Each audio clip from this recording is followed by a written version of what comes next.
सभी भक्तों को श्री शिवाय नमस्तुभ्यम हर हर महादेव। ओम नमः शिवाय, जय महाकाल, शिवाय नमः। ओम। तो आज हम आपको बताने वाले हैं तुमरुका जी या फिर तुमरुकेश्वर महादेव की जानकारी और उनसे जुड़े हुए 5 ऐसे उपाय जो आपको वो सब कुछ प्रदान करेंगे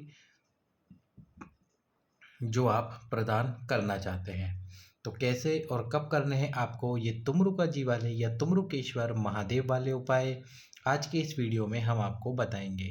मनोकामना पूर्ति हो, वंश वृद्धि हो, संतान प्राप्ति हो, पति पत्नी के बीच में लड़ाई हो रही हो या फिर किसी माता बहन का गर्भ रुक नहीं रहा हो या आपके बच्चे पर कोई विपदा आई हो, सभी के लिए तुमरुकेश्वर महादेव के नाम से इस उपाय को आपको कर लेना चाहिए। बाबा तुमरुकेश्वर महादेव की कृपा आपके ऊपर अवश्य ही होगी। तो तुमरुका जी कौन है? तुमरुका जी देव ऋषि नारद जी के मित्र हैं। आपने उत्तर तरफ यानी कि भारत में जो उत्तरी क्षेत्र है, उत्तर के क्षेत्र में तुमरुका जी की मूर्ति नहीं देखी होगी, लेकिन आप जैसे ही दक्षिण की तरफ जाओगे, दक्षिण में महाराष्ट्र, केरल, तमिलनाडु, आंध्र प्रदेश की तरफ जाओगे, तेलंगाना की तरफ जाओगे, वहाँ आपको जो मंदिर होंगे उन मंदिरों में चौखट पर ही दो मूर्तियां दिखाई देगी। एक दिखाई देगी देव ऋषि नारद की जो कि वीणा हाथ में लेके खड़े हैं, एक दिखाई देगी तुमरुका जी की। देव ऋषि नारद का मुख एकदम मनुष्य जैसा ही है, लेकिन जो तुमरुका जी है, तुमरुकेश्वर महादेव है, उनका जो मुख है वह घोड़े का है। और ये बिल्कुल देव ऋषि नारद के मित्र हैं, तो उन्हीं की तरह हाथ में वीणा रखते हैं। देव ऋषि नारद 24 घंटे भगवान हरि का भजन करते हैं और तुमरुकेश्वर महादेव तुमरुका जी 24 आवर्स शिव महापुराण का भजन करते हैं, भगवान शिव का ध्यान करते हैं। कहा जाता है गुरु जी ने ही अपनी कथा में कई वर्षों पहले बताया था कि जब तुमरुका जी पहली बार पृथ्वी पर आए तो उनको कोई वस्तु भगवान शंकर को समर्पित करने के लिए नहीं मिली।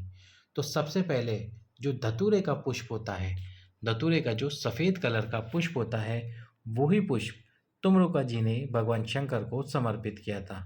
तो सबसे पहला जो धतूरे का पुष्प है वो किसने समर्पित किया था?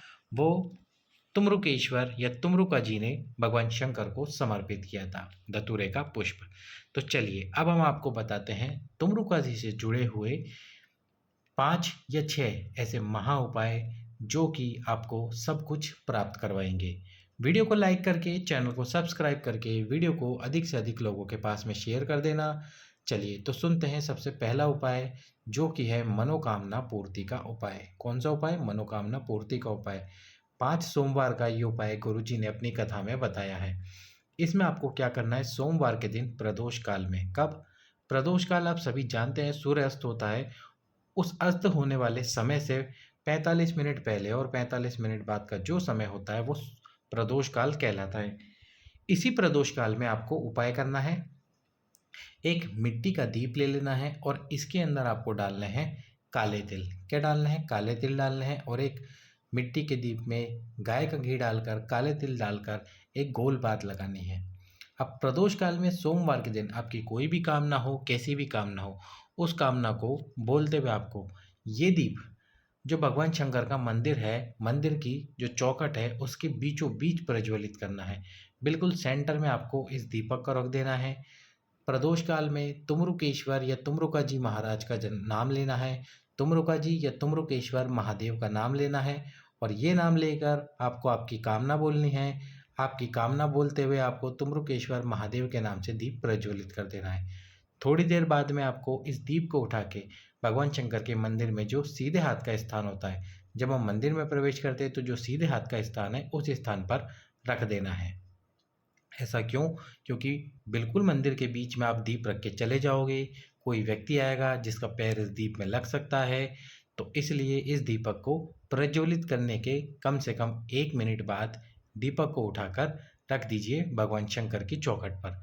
प्रत्येक सोमवार आपको उपाय करना है, कम से कम 5 सोमवार, 5 मंडे आपको ये उपाय करना है। बाबा तुमरुकेश्वर महादेव की कृपा आपके ऊपर होगी और आपको वही प्राप्त होगा जिसकी कामना आप कर रहे हो। अब सबसे ज़्यादा जो तुमरुकेश्वर महादेव का उपाय किया जाता है वो कौन सा उपाय है? वो है सफ़ेद आंकड़े की जड़ वाला उपाय। सफ़ेद आंकड़े की जड़ वाला ये उपाय हर एक माता बहन करना चाहती है, जिनको वंश की वृद्धि नहीं हो पाती, संतान प्राप्ति नहीं हो पाती, उन सभी माताओं बहनों को ये उपाय करना चाहिए। और जिन्होंने हर एक प्रयास कर लिया है, 30 साल से अधिक हो चुका है, उनको संतान प्राप्ति नहीं हो पा रही है, या 40 साल से अधिक हो गया है, उन्होंने सफ़ेद आंकड़े की जड़ से संतान प्राप्ति की। गुरुजी की कथा में कई पत्र आते हैं, जिसमें सभी माताएं बहनें बताती हैं कि किस प्रकार से उन्होंने सफ़ेद आंकड़े की जड़ का उपाय करके अपने घर में वंश की वृद्धि करी, संतान की प्राप्ति करी। तो ये उपाय कैसे किया जाता है? तुम्रुकेश्वर महादेव का ही ये उपाय है। इस उपाय में आपको क्या करना होता है? सबसे पहले तो यदि 2 तरह से, इसमें 2 प्रकार है। पहला प्रकार तो ये है सफ़ेद आंकड़े की जड़ में। कुछ माताएं बहनें होती हैं जिनको हर महीने रजस्वला धर्म आता है, जो कि नॉर्मल होता है, सामान्य बात है। उन्हें रजस्वला धर्म के 7वें दिन जब वह मंदिर जाने के लिए तैयार हैं, यानी कि मंदिर जा सकती है, उस दिन इस उपाय को करना होता है। उस दिन इस उपाय को करना होता है। जड़ को अपने पति के साथ लेकर आइए। पति यदि साथ में नहीं जा सकता तो आप स्वयं जाइए। आप में यदि शारीरिक बल उतना नहीं है, आपसे जड़ नहीं निकल सकती, तो आप अपने साथ में किसी ऐसे व्यक्ति को लेके जाइए जो उस जड़ को निकालने में आपकी मदद कर सके। जड़ को लेकर आकर भगवान शंकर के मंदिर में आकर सबसे पहले दक्षिण दिशा में खड़े हो जाइए। यदि यहाँ जगह नहीं है दक्षिण दिशा में खड़े होने की, तो कोई बात नहीं, आप शिव मंदिर में किसी भी दिशा में खड़े होकर इस उपाय को कर सकते हो। बस आपको 2 चीज़ें इस उपाय में और ज़रूरत पड़ेगी। जड़ के साथ में एक लाल धागा और एक लाल कपड़ा। इस जड़ को घर से लाल कपड़े में आप बांध कर लेके आना चाहते हो, ला सकते हो, लेकिन मंदिर में उपाय करोगे तो केवल जड़ से उपाय करना, उसके ऊपर लाल कपड़ा नहीं होना चाहिए। इसके बाद में आपको उस जड़ को लेकर आना है मंदिर में, और 21 बार तुम्रुकेश्वर महादेव के नाम से जड़ को शिवलिंग पे से घुमा लेना है। जड़ को शिवलिंग पे से घुमाने के बाद वहीं पर खड़े होकर, पति और पत्नी दोनों को जाना है मंदिर में, खड़े होकर आपको उस जड़ को, माताओं बहनों को यानी कि पत्नियों को, उस जड़ को अपनी कमर में बांध लेना है रजस्वला धर्म के 7वें दिन।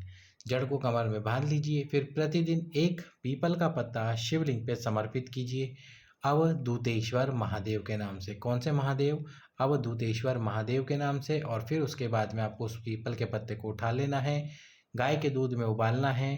थोड़ा सा ही दूध पति और पत्नी दोनों को रात्रि को सोते समय पीना है। और कई माताएं बहनें प्रश्न करती है इसके बाद में, क्या हम संबंध बना सकते हैं? जी बिल्कुल बनाने हैं आपको, तभी तो आपको संतान की प्राप्ति और वंश की वृद्धि होगी।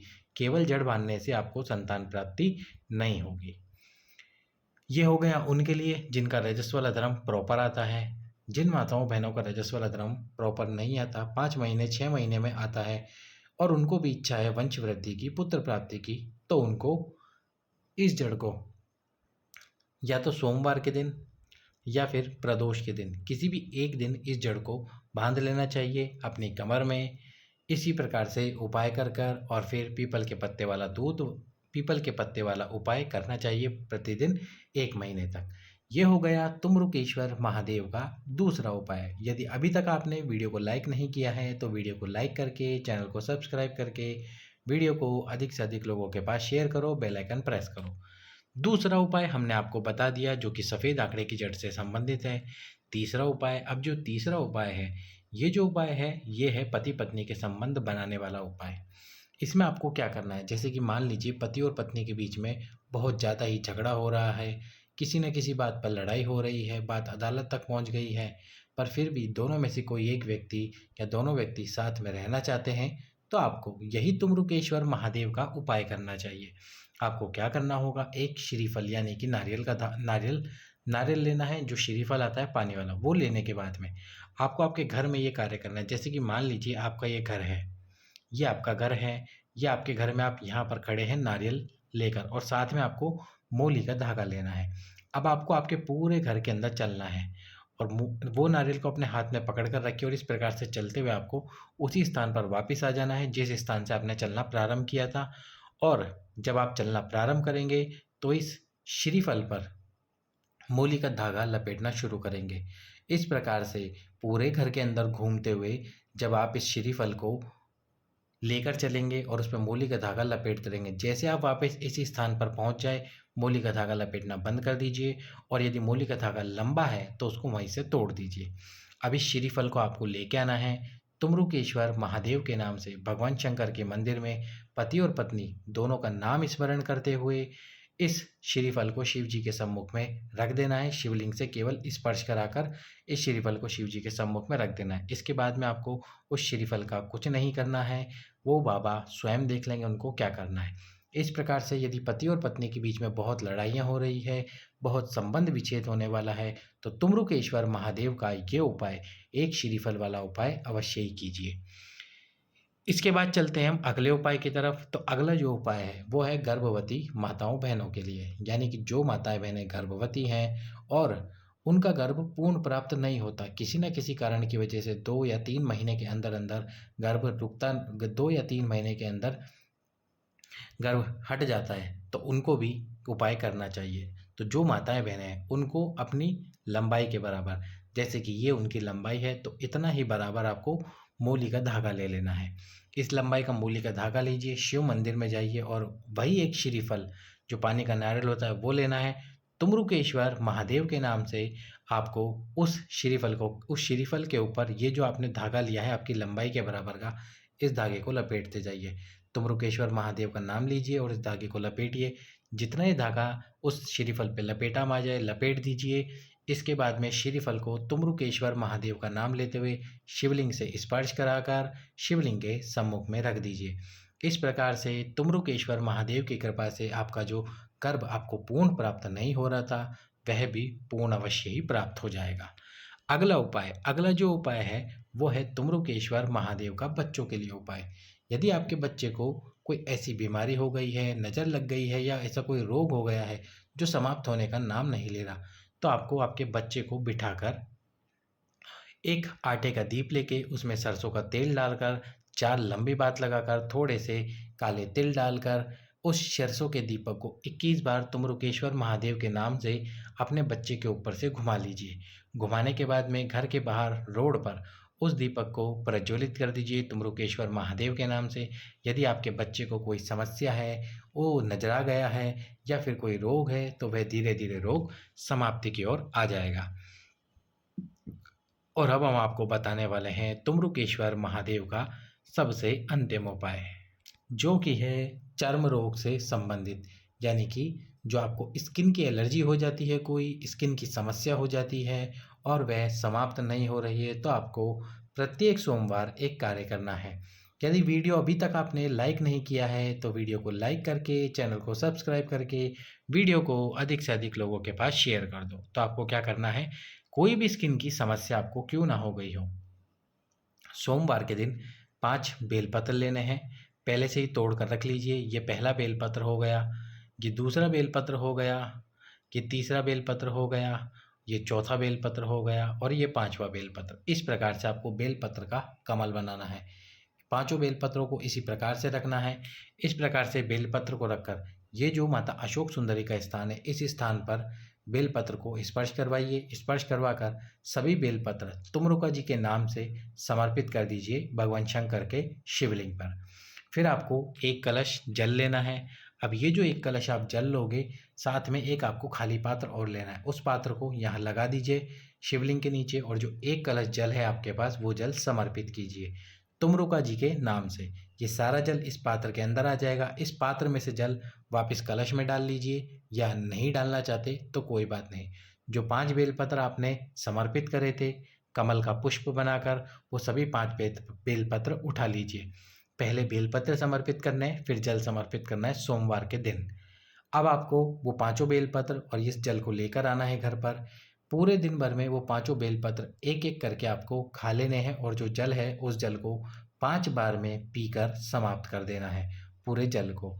इस प्रकार से या तो 11 सोमवार या फिर 21 सोमवार लगातार चर्म रोग से संबंधित किसी भी समस्या को समाप्त करने के लिए आपको करना होगा ये उपाय। तो कीजिए तुमरुकेश्वर महादेव के मनोकामना पूर्ति के लिए, पति पत्नी के संबंध बनाने के लिए या वंश और संतान के लिए किए जाने वाले ये सभी उपाय। सभी भक्तों को श्री शिवाय नमस्तुभ्यम। हर हर महादेव।